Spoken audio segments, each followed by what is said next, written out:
Друзья, на сайте повешена информация о семинаре в Провансе, так что заходите, знакомьтесь с локациями, с тем, куда мы поедем, что будем писать, с информацией. Люди активно записываются, присоединяйтесь. Белый птах, подскажите, где вы взяли информацию, что мы родились, чтобы быть счастливыми? Я астролог и знаю, что люди рождаются, чтобы совершенствовать свои навыки, учиться, развиваться и работать над своими несовершенствами. Еще переживать различные жизненные опыты, отработать и исправить результат негативных поступков из прошлого. Прекрасно. И для чего совершенствовать свои навыки? Чтобы что? Развиваться и работать над своими несовершенствами. Чтобы что? Чтобы вы сами перечислили дорогу к счастью. И тот же Шопенгауэр, мне подруга сейчас написала, мне не нужно было искать подтверждения среди ученых умов или мастеров йоги. Это внутри находится каждого человека, что он рожден для счастья. Но недавно, вот сегодня подруга прислала мне цитату из Артура Шопенгауэра: «Тогда как, если он весел, то безразлично, стар он или молод, прям или горбат, богат или беден, он счастлив». Ну, можно, я думаю, без труда набрать в интернете различные цитаты на эту тему, и вы найдете кучу, уверен, источников. И я для этого не нужен. Я просто внутри себя знаю, что другой задачи у меня нет. Собственно, здесь на канале я и не делюсь никакими цитатами, а рассказываю о том, что внутри меня находится, о своих каких-то открытиях, откровениях. Ада Гри. Спасибо, будем ждать вебинар. Очень хочется создавать свои произведения, а не только перерисовывать чьи-то картинки. Я и по фото рисую, но все не то. Получается нарисованное фото, но опять же не картина, Вячеслав. Научитесь стать художником. Начните пока с уроков базовых, которые у меня есть в онлайн-школе. Первый – это базис, основа видения художника. 13-й – о композиции. Очень много разобрано работ, и в результате разбора можно почувствовать, что такое композиция. 28-й – это просто обязательно, чтобы овладеть перспективой, нужно глубину рисовать. Мы рисуем пространство, пишем его. То есть в двухмерном листе мы рисуем глубину. Нужно знать эти законы и просто на практике с карандашом и бумагой этот урок изучить. Потом 52-й и 53-й. Вот вам задача минимум, пока я сделаю вебинар и запущу новый проект. Но это не отменяет всех уроков, которые у меня есть в школе. Они очень важны. Учитесь. Все в школе есть. От вас требуется только усердие, нацеленность и, в общем-то, время для того, чтобы выполнять эти задания. Но сначала их нужно изучить. В этом и смысл школы. Вы видите мотив, видите палитру, замесы, вы видите, что происходит на холсте. Пропитывайтесь этим и делайте свои произведения. Присылайте мне на разбор. Оксана.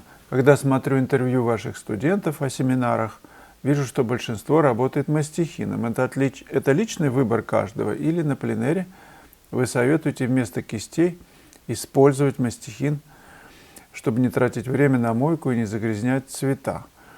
Я ничего не советую, показываю, что мастихином можно и писать, и счищать написанное. В основном это главное. В результате чистки обнаруживается, что все обобщается, и это тоже прием, который можно использовать, такая железная кисточка, которая, она же не грязнится, ее вытер и все, она чистая. Поэтому замесы, очень чистый цвет можно, чистого цвета добиться. Так что неважно, чем вы пишете, мастихином, хоть пальцем, хоть салфеткой. Главное, что разные инструменты нам помогают решить ту или иную задачу. Главное, мы пишем мозгами. Анна Джан, услышав ваши советы, уже появляется желание писать и творить, что, к сожалению, не происходит в институте из-за преподавателя по живописи, который как раз-таки может залезть своими пальцами и тюбиком в холст, переделать всю работу и тем самым заставить чувствовать себя никчемным. Вот как абстрагироваться от неприятных слов преподавателя и двигаться дальше, не останавливаясь на том, что он сказал. Ведь стремление рисовать и становиться лучше есть, и я не могу позволить этому угаснуть. Ну так вот ответ. Значит, вы не позволяете этому угаснуть. Мало ли что сказал преподаватель. Но это же преподаватель, раз он работает в вашем учебном заведении, его же взяли, наверное, это опытный человек. Берите самое лучшее у самого худшего. Все равно зерно есть. Есть такой прием, один знакомый меня как-то удивил. Ну, играла музыка, какая-то дешевая попса, там, он куда-то, что-то там пришел.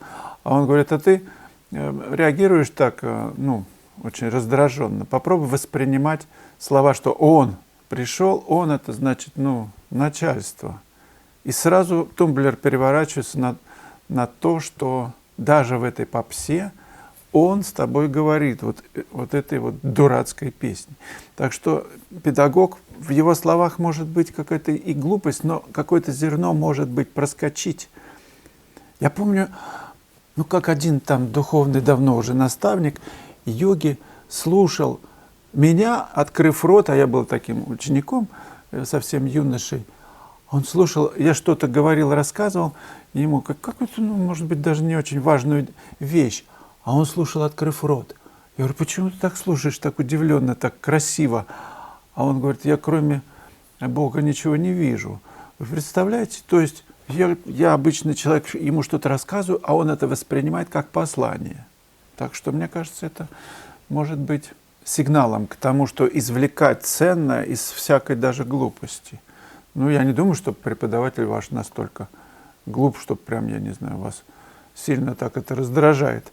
Ну, есть учителя выше, чем он, ну, любимые ваши мастера, ну, которых уже, может быть, и нет, а может, которые и есть. Учитесь у них, учитесь у живописи, у их картин. Я часами просто простаивал там, когда студентом был, у работ любимых художников. Я не мог насладиться, меня перехватывало дыхание. Вот это школа. Ну, мало ли, что там преподаватели говорят, не так важно. Школа – это то богатство живописи, что создано до нас. Их произведения нужно читать. Не смысл, что там рассказано, это может быть сразу понятно. А как это сделано? Можно просто изучать это. То есть фактически картина, которая гениальная какая-то, это учебник. Просто вот все перед тобой. Это нужно просто прочесть, научиться читать. Чем мы занимаемся в моей онлайн-школе, посмотрите уроки, которые я перечислил перед этим. User ML была на выставке Иветы Лохматовой в Казани, очень впечатлилась ее работами. Там мне сказали, что и преподаватель ее тоже была. Слава, у вас был персональный преподаватель, персонального не было. Все мировое искусство – это мой персональный преподаватель. Оксана, Слава, подскажите, как утилизировать фузу. Многие художники ее заново используют, но меня она как-то не вдохновляет. Хочется, начав новую картину, замешивать чистые краски. Ну и замешивайте.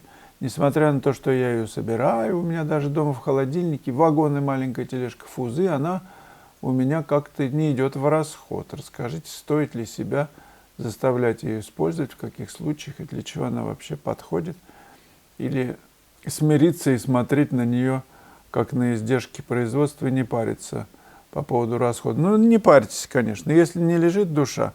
Кстати, серая краска даже продается. Я помню, Андрей Селенин, смотрю, ее использует как в начальном таком, ну, начинает работу, и она идет у него в ход. Серая. Посмотрите, мастер-класс выпускает. Я посмотрел, думаю, дай, Андрей, я тоже себе куплю. Ну, до сих пор она лежит, действительно. Я на вашей стороне, я тоже чистыми красками люблю писать. Ну, а фузу, то, что остается у меня в конце дня, да, я могу замазать ею холст, ну, какие-то куски холста. Это создает некую среду, объединяющую, ну, такая имприматура, такая сероватая. Она разных цветов бывает. Все, что остается, там, в следующий холст. И это идет в такой расход, в предварительный слой, имприматур. Ну, попробуйте так. Если нет, так выкиньте ее или новый холодильник купите для фузы специальный.